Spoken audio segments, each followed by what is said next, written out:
జగద్గురువులు శ్రీ ఆదిశంకరాచార్యుల వారి జయంతి. ఆర్యమాంబ శివగురువులకు కేరళలోని వృషాచల పర్వతంపై ఉన్న శివుణ్ణి ప్రార్థించి ఆయన అనుగ్రహంతో పుత్రుణ్ణి పొందారు.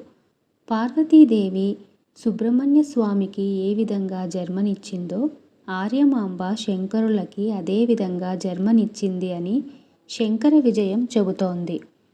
శంకరులు వైశాఖ శుద్ధ పంచమి తిథి నాడు శివుని జన్మ నక్షత్రమైన ఆరుద్రలో సూర్యుడు, శని, గురుడు, కుజుడు ఉచ్చస్థితిలో ఉండగా జన్మించారు.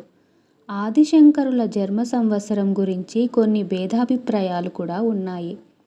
శృంగేరి శంకర మఠం ప్రకారం శంకరులు క్రీస్తు శకం 788లో జన్మించారు. కంచి మఠం ప్రకారం శంకరులు 2000 సంవత్సరాలకు పూర్వం క్రీస్తు పూర్వం 509 సంవత్సరంలో జన్మించారు. శంకరులు బాల్యంలోనే తండ్రి మరణించారు. ఆర్యమాంబ కొడుకు పోషణ బాధ్యతగా స్వీకరించి శాస్త్రోక్తంగా ఉపనయనం జరిపించారు. శంకరుల వారు ఏకసంతాగ్రహి. బాల్యంలోనే వేద విద్యలు, సంస్కృతం అభ్యసించారు.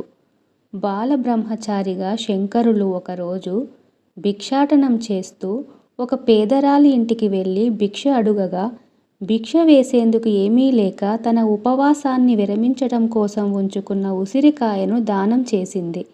దానికి చెలించిన శంకరులు అశ్రువుగా కనకధార స్తోత్రాన్ని చెప్పారు.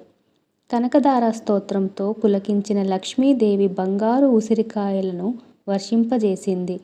ఒకరోజు శంకరుల తల్లి ఆర్యమాంబ పూర్ణా నది నుండి నీళ్లు తెచ్చుకుంటుండగా స్పృహ తప్పి పడిపోయింది.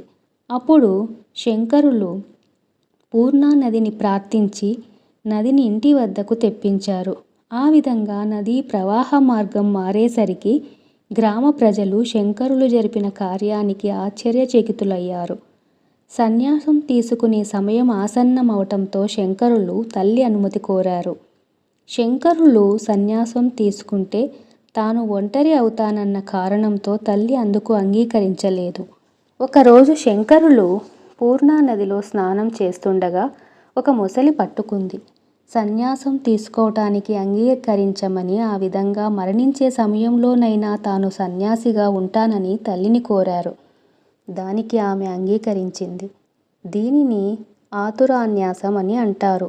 సన్యాసిగా మారే మంత్రాలు జపిస్తూ ఉండగానే ఆశ్చర్యకరంగా మొసలి శంకరులని వదిలేసింది. ఆ తర్వాత గురువు కోసం అన్వేషిస్తూ